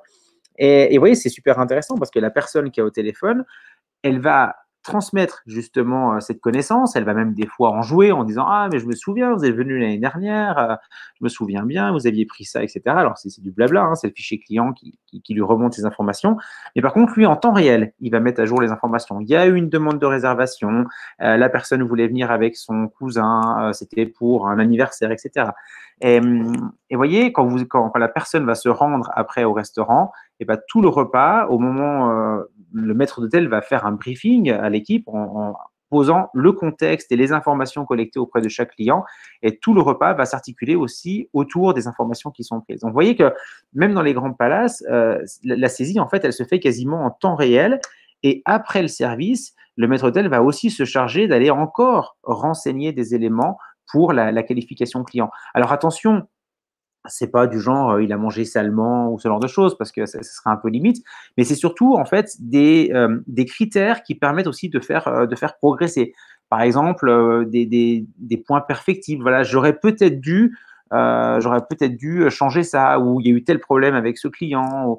Et vous voyez, ça c'est vraiment des éléments qui vous permettent de progresser et d'améliorer, je pense, la relation avec vos clients. Bon, en dehors donc du manque de temps, de la méconnaissance des outils, le coût des logiciels, vous allez voir que la plupart sont gratuits. En tout cas, il y en a des gratuits qui sont très efficaces. Ce qui coûte cher, c'est pas vraiment l'outil qui permet de gérer les données clients, c'est surtout en fait les outils qui permettent de communiquer, d'envoyer des SMS, d'envoyer des emailing, de faire de la publicité sur Facebook, etc. Mais l'outil en lui-même de gestion de fichiers clients, la majorité sont accessibles. Alors, je ne peux pas ne pas aborder Excel parce qu'on a tous commencé par là. Donc, j'ai mis Google Sheets. C'est pas si mal que ça. On fait mieux, mais pour commencer, d'avoir un fichier. Donc, je vais partager mon écran. Alors, hop, bougez pas. Je vais juste aller dessus. Mais pour commencer, c'est déjà un bon début. Sauf que le problème d'Excel, de Google Sheets, etc., c'est que c'est des tableurs 2D. C'est-à-dire qu'en fait, on a toujours des colonnes et des lignes, et qu'à un moment donné, quand on a besoin de rajouter des dimensions, de cumuler, par exemple, des critères en fonction d'une personne, bah, ça devient un petit peu difficile à gérer. Alors, il y a des fonctionnalités qui existent. Ne bougez pas, je retrouve mon fichier et je le partage avec vous. Alors, je reviens tout de suite. Alors, je cherche le partage. Hein. Action. Non, action. Voilà, dans action, je suis au premier niveau. Ouais. C'est bon, merci. Voilà, est-ce que vous voyez mon écran? Oui, je crois, parce que je vois que ça Alors, ça, c'est HubSpot, je vous montrerai tout à l'heure. Donc là, j'ai créé un petit fichier avec 3 fois rien dedans. Je vais juste le mettre comme ça. Avec des noms, des prénoms, codes postaux, date d'arrivée, date de départ. Vous voyez, je peux calculer par exemple le nombre de nuits. Est-ce que la personne elle est venue pendant les vacances scolaires? La typologie du client, le montant payé par client. Alors, je peux très bien faire des segments. Si par exemple, je veux isoler les personnes qui sont venues uniquement dans le cadre, par exemple, de vacances scolaires, je peux très bien ici faire un filtre et décider de garder que les personnes qui sont venues pendant les vacances scolaires. Okay, ça n'a pas marché, excusez-moi. Voilà. Il y a même avec Google Sheets des fonctions qui sont intéressantes puisqu'on peut créer justement des segments. Donc le segment, en fait, ça va être un gros bouton. On va, par exemple, oui, ce genre de choses. Donc ici, je vais le personnaliser.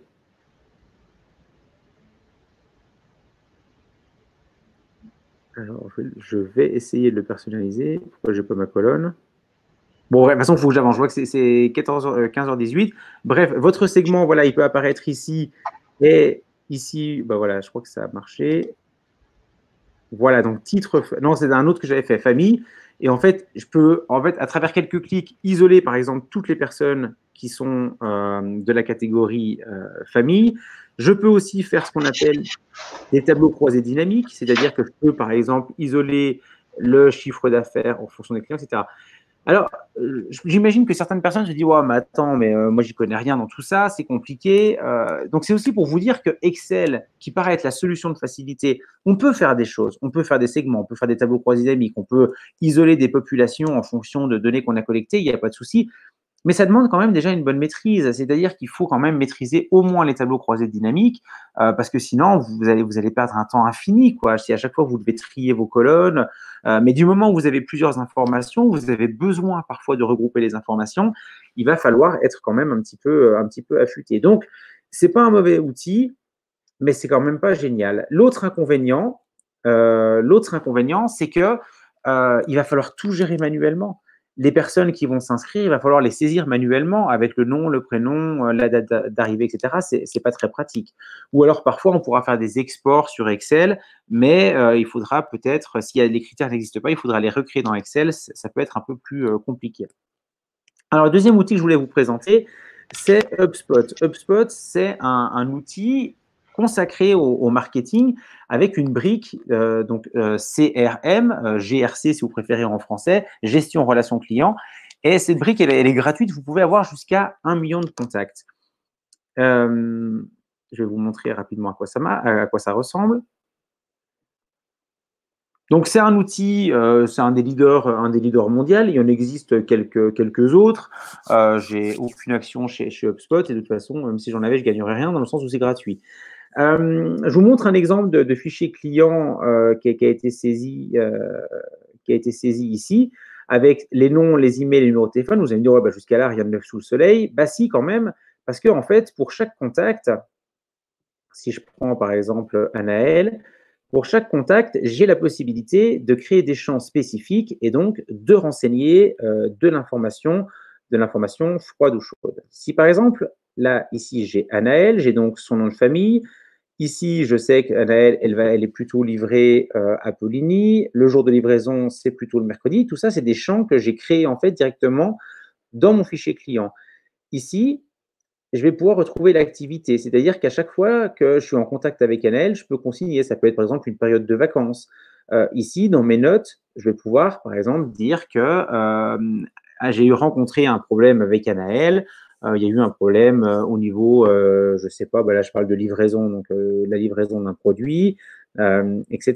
J'ai la possibilité aussi de gérer les emails directement depuis HubSpot, c'est-à-dire qu'à chaque fois que je fais un email à Anaël, je vais retrouver cet email ici dans HubSpot. C'est-à-dire que je vais retrouver tous les emails que j'ai envoyés à Anaël. Et ce qui est intéressant, c'est que HubSpot permet, par exemple, des modèles de réponse. une personne qui vous demanderait si vous avez encore de la dispo au 15 août et ça fait la 32e fois que vous lui dites que vous répétez que vous êtes complet, vous pouvez vous créer un modèle comme quoi vous êtes complet. En revanche, ce qui est super intéressant, c'est que vous l'avez compris, vous allez répondre avec le champ email que vous étiez complet, mais vous allez surtout, dans un autre champ, dire que c'était une personne qui était intéressée, mais auquel voilà, vous n'avez pas pu donner de chambre parce que vous étiez complet à ce moment-là. Et peut-être que vous pourrez créer un autre segment. Les appels que vous pouvez consigner, une prise de réservation, une demande de renseignement, ou même une tâche, par exemple, une personne qui pourrait vous dire contactez-moi au printemps, et là, vous pouvez en fait créer une tâche. Donc, vous voyez que derrière ce fichier client, c'est bien plus complet qu'Excel, puisque en fait, vous allez pouvoir mettre un maximum d'informations. C'est presque comme un mini réseau social. Et plus vous allez mettre d'informations dans votre fichier client, plus vous serez en capacité derrière donc de faire des segments. Il y avait une question peut-être. Oui, voilà. Lucie nous demande si là aussi, il faut remplir manuellement comme sur Excel. Alors, oui et non. C'est-à-dire que on a la possibilité de faire des formulaires. Si vous faites un formulaire pour votre site Internet, sur votre site Internet, je vais regarder ce que j'ai. Toutes les données saisies dans le formulaire, elles vont automatiquement être intégrées dans le fichier client. Si vous êtes un office de tourisme et que vous souhaitez proposer des inscriptions à la newsletter, eh ben, vous êtes libre de créer votre formulaire et à chaque fois qu'une personne s'inscrit, automatiquement, elle est ajoutée ici au niveau des contacts. Là, en l'occurrence, Lucie est gestionnaire de camping. Mais, voilà, donc si vous êtes avec un camping, la première des choses, c'est effectivement, par exemple, de demander à la personne de remplir une fiche d'identité et la fiche d'identité, automatiquement, elle vient s'intégrer dans HubSpot. Vous pouvez récupérer les dates, vous pouvez récupérer plein de trucs. Et d'ailleurs, c'est le conseil que je vous donne parce que la saisie manuelle, elle est vraiment très, très longue. Donc, il y a des formulaires, il y a parfois des couplages qui peuvent être réalisés, par exemple avec un site WordPress. On peut très bien faire des liaisons. Des liaisons si, je sais pas, vous proposez la réservation en ligne, toutes les informations de réservation, on peut les migrer directement dans HubSpot. Ça, c'est possible. Et vous voyez qu'en fait, HubSpot, il y a le mot hub. C'est-à-dire qu'en fait, le mot hub, c'est une place finalement qui concentre toute l'information de tous vos dispositifs. Et finalement, c'est toujours sur la fiche client qui est dans HubSpot qu'on va trouver un maximum de renseignements. Et si ensuite vous voulez faire des actions marketing, je cherche, je cherche plus. Je voulais montrer les segments. Donc ensuite, une fois que vous êtes dans votre fichier client, vous avez la possibilité de créer des listes et d'exporter, d'envoyer. Vous pouvez faire autant de listes que vous voulez. Vous vous rappelez, par exemple, voilà, livraison à Champagnole, contact établi sur des marchés. On a la possibilité de se faire comme ça plein de segments pour adresser nos messages uniquement à des personnes qui seraient potentiellement intéressées par ce qu'on propose. Ce qu'il faut comprendre, c'est que HubSpot dispose aussi d'un ensemble d'outils marketing qui, eux, sont payants. Vous pouvez faire de l'emailing, je crois que c'est 300 mails par jour, il me semble. Vous pouvez greffer un outil de SMS, vous pouvez utiliser les contacts qualifiés de HubSpot directement pour faire des campagnes, par exemple, sur les réseaux sociaux. Donc, je ne peux pas vous expliquer tout ça en 5 minutes, mais tout ce que vous pouvez retenir dans un premier temps, c'est déjà que HubSpot vous donne la possibilité de gérer votre fichier client dans une interface unique avec des évolutions qui sont illimitées. La possibilité de créer autant de champs que vous le souhaitez et la possibilité d'ajouter autant de contacts que vous souhaitez. Voilà, donc ça, c'était pour HubSpot. Alors, il y en existe d'autres, mais clairement, HubSpot, c'est le plus connu. Je vais arrêter le partage d'écran et je vais revenir sur mon fichier. Et le dernier cas de figure, donc, c'est les autres outils. Bitrisk 24, donc là, c'est un outil complet pour faire de la gestion de projet avec la possibilité de gérer aussi un fichier client. Si vous faites de l'emailing avec, je sais pas, Mailchimp, Sendinblue, Mailjet, vous avez probablement vu qu'il y a là aussi des listes et que vous avez la possibilité de faire de la qualification, mais ça reste malgré tout assez limité et surtout avec ces listes en 2 dimensions, c'est-à-dire voilà, des colonnes, des lignes. Et en fait, à chaque fois, on attribue des champs. Vous voyez que dans HubSpot, c'est beaucoup plus flexible et on peut enrichir davantage son fichier client. On peut avoir des outils de compta ou alors carrément des suites d'outils comme Zoho qui propose en fait des applications, une trentaine d'applications. C'est plutôt pour les petites entreprises. Ça va du mail à la gestion, bien sûr, du fichier client, la facturation, les devis, etc. Voilà. Donc, vous voyez que c'est compliqué aussi pour moi de vous dire qu'il faut prendre tel ou tel outil, parce qu'en fait, il en existe des centaines, mais ce qui est super important, c'est de choisir un outil qui vous correspond, un outil que vous arriverez à prendre en main, et surtout un fichier client que vous pourrez faire évoluer au fil des jours, au fil des mois, avec un maximum d'informations renseignées.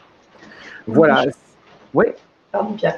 On a Joanne qui nous pose la question sur Sendiblo et Mailchimp. Est-ce qu'on peut segmenter nos listes sur ces deux? Oui, on peut segmenter. Enfin, j'ai plus trop le temps de le faire maintenant. En fait, ce qu'il faut, c'est que quand vous sélectionnez votre liste, vous avez la possibilité d'envoyer soit la totalité de la liste, soit un segment. Et en fait, le segment, vous allez placer des conditions. Par exemple, qu'est-ce qu'on pourrait faire? Code postal commence par 39, par exemple, ou faire des choses comme ça, qui vous permettraient de faire de la segmentation sur la localisation. C'est possible, hein. Moi, c'est ce qu'on apprend quand on fait des formations en emailing. En règle générale, au début, je leur fais faire des envois sur toute la base de données. Et puis ensuite, je leur dis, vous envoyez qu'aux filles, vous envoyez qu'aux garçons, vous envoyez aux filles qui habitent à Donce-le-Saunier, etc. Donc, on commence par des requêtes simples, ensuite, on fait des requêtes croisées. Mais Mailchimp, aujourd'hui, c'est celui qui vous offre le plus de possibilités en matière de segmentation. Et d'ailleurs, la segmentation, elle est gratuite et incluse dès le plan gratuit avec les 2000 emails. Si vous utilisez Mailjet, par exemple, il faudra payer au minimum 8 € par mois pour envoyer, c'est quand même pas mal, je crois que c'est quelque chose comme 30 000 emails. Mais par contre, il faudra bien prendre l'option premium qui est à 2 €. Je ne connais pas les tarifs par cœur, mais c'est en gros une dizaine d'euros par mois. Et l'option premium, c'est elle qui vous permettra de faire la segmentation. À savoir que la segmentation Mailjet, pour avoir testé les deux, elle n'est pas aussi performante, je trouve, que la segmentation Mailchimp, puisqu'elle limite les requêtes croisées. Les requêtes croisées, c'est quand vous cumulez des conditions. Les femmes qui habitent à Lons-le-Saunier, par exemple, ça, c'est 2 conditions. Il faut que les 2 conditions soient respectées pour isoler un segment. Moi, je trouve, alors c'est très personnel, mais je trouve que Mailjet est un petit peu moins puissant. Sendinblue, je connais un tout petit peu moins, mais c'est possible, ça, j'en suis sûr. Et les autres, après, il faut tester. Et donc, on avait une question aussi de Catherine qui m'a posée il y a 13 minutes exactement, mais je n'ai pas voulu te couper puisque tu commençais la présentation des outils. Elle nous demande quels conseils donneriez-vous à des commerçants, des boutiques, pour traiter rapidement des données en direct alors que d'autres clients sont dans la boutique? Ouais, c'est pas facile et à la fois, je crois qu'il faut s'inspirer des grandes marques. Ce que je vois, c'est qu'aujourd'hui, quand je vais chez Stelio, quand je vais chez, je sais pas, je cherche des marques de fringues. Ouais, non, mais je veux dire, on me lâche pas, c'est carte de fidélité, est-ce que vous avez un email, est-ce que vous êtes dans notre fichier client? Je crois qu'aujourd'hui, on en a tous pris l'habitude, mais souvent, les indépendants, on est un petit peu culpabilisés de faire ça. On a l'impression que les grandes marques, elles ont le droit parce que elles ont cette étiquette d'agressivité. Je crois qu'il faut pas se priver. Enfin, moi, je vais vous donner un exemple. Non, c'est pas celui de j'en ai parlé, mais c'est mon coiffeur. Mon coiffeur, il s'est vraiment modernisé. Aujourd'hui, le fichier client, à chaque fois que j'appelle, il sait la dernière fois que je suis venu, il connaît mes enfants, je peux réserver en ligne avec mon compte. Et c'est vrai qu'au début, je revois sa tête lorsqu'elle m'a demandé mon numéro de téléphone, mon email, etc. C'était probablement un peu gênant. Il y avait probablement des dames qui étaient en pleine séance de coiffure. Forcément, ça perturbe un peu le salon parce que tout s'arrête le temps qu'on prenne les coordonnées, mais c'est un travail sur le long terme. C'est-à-dire qu'une fois que c'est fait, ça fait maintenant des années que je vais là-bas. Et puis, je ne me verrai pas changer parce qu'en fait, elle m'offre vraiment des solutions concrètes qui me confortent finalement dans mon statut de client. Mais par contre, voilà, il faut avoir le courage, effectivement, d'un moment donné, de tout interrompre. Et s'il y a des personnes qui attendent, elles attendent. Et je crois que ça fonctionne comme ça parce que perdre des données clients, c'est dommageable, en gros. J'espère que ça répond à la question. Est-ce qu'il y a d'autres questions, Valérie? Non, pour l'instant, non. On va passer au dernier sondage pour le coup. Oui, ça marche. Je le publie tout de suite. Donc, dans la colonne de droite, voilà, normalement, vous avez maintenant accès à mon vote. Bon, j'ai un peu explosé le temps, voilà, comme d'hab. Décidément, je crois qu'il va vraiment falloir que je m'entraîne Pas de souci. cet été à réduire un petit peu. Non, mais c'est vrai qu'on est toujours qu'il ne faudrait pas dépasser 1 heure parce qu'au bout d'un moment, on peut perdre un petit peu le fil. Mais c'est un sujet qui est grisant aussi. Je trouve qu'on a, on a envie de s'y intéresser, on a envie d'aller plus loin, on a envie de se laisser prendre au jeu. Et c'est vraiment efficace. Quand c'est bien fait, c'est efficace. Maintenant, il faut que ça s'inscrive dans une stratégie. Ça, c'est inévitable. On ne peut pas se contenter de juste collecter des données puis espérer faire le job. C'est sûr. Après, voilà, comme je vais aussi venir avec toi, ce qui est important, je pense aussi, c'est la partie pratique que tu t'attaches à faire là, quand tu fais la démonstration des outils. Je pense que c'est une partie qui est largement appréciée par les participants. Ouais, c'est court encore. J'aurais aimé vous le montrer plus. Donc, pour les réponses là, par rapport à notre 4e sondage, vous êtes plutôt motivé, vous avez envie d'essayer. 71%, donc voilà, ça c'est hyper positif. Bon, bah, super, bah ouais, non, c'est bien, tant mieux. Et tant mieux si vous êtes motivé. Je pense qu'il y a un véritable challenge avec l'été qui arrive. Et moi, j'ai vraiment l'intime conviction que ceux qui vont s'en sortir aujourd'hui, c'est ceux qui savent communiquer, qui sont dans la relance, qui ont des données sur leurs clients. Voilà, on est tous dans la réservation de nos vacances. Je pense qu'aujourd'hui, je suis même surpris qu'il y ait du monde, parce que je me dis que vous devez être débordés, que ce soit dans tous les métiers touristiques. Mais voilà, il faut aller dans ce sens-là. Il faut développer ces outils, il faut développer ces pratiques. Et vous allez voir que j'en ai vraiment présenté qu'une infime partie des possibilités sur les outils de gestion relation client, mais vous allez les découvrir. C'est beaucoup plus facile de faire une fiche client sur HubSpot que de faire un tableau croisé dynamique. Donc, n'ayez pas peur d'essayer, surtout s'ils sont gratuits, vous n'avez rien à perdre. Et soyez patient. Un fichier client, c'est aussi une histoire de patience. Forcément qu'au début, il n'y a pas grand monde, mais il va s'enrichir au fil du temps. Et vous pourrez faire des segments de plus en plus précis et de plus en plus personnalisés. Bon. Voilà. Bon. Pas d'autres questions. C'est le moment, si vous souhaitez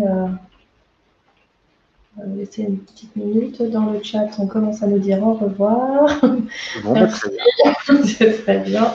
Voilà, donc on a Lucie qui nous dit de toute façon 1 heure c'est trop court et 1h30 c'est mieux. Oh, bah, tant mieux. Ouais, me dites pas ça parce que sinon je vais faire 2 heures après. C'est vrai qu'1 heure c'est court. Ouais, Catherine qui nous suggère de faire un webinaire sur les outils seulement. On en prend note, on verra si c'est possible. Merci en tout cas pour la remarque. En tout cas, oui, bien d'accord pour 1h30. Voilà, on va avoir une team 1h, 1h30, une autre team 1h30 peut-être. À vos votes aussi pour ça. Bon, voilà, on a un grand merci pour cette présentation pertinente et efficace. Ravi que ça vous ait plu. Merci pour votre présence à tous. J'en profite pour saluer aussi les membres du collectif Instinct Numérique qui sont présents aussi dans la salle pour certains.